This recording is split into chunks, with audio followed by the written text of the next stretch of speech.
The average of squares of first 11 consecutive even numbers is option A 150, option B 158, option C 184, option D 190.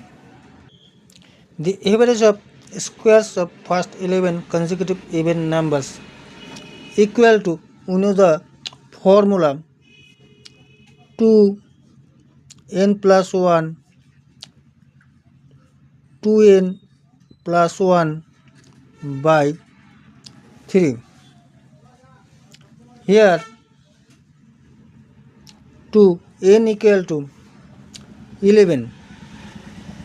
11 plus 1, 2 into 11 plus 1 by 3. 2 into 12 into 23 by 3.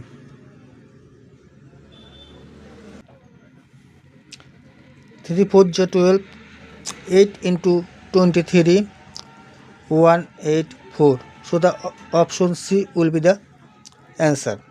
If you like the math, please like, share, subscribe, follow our channel.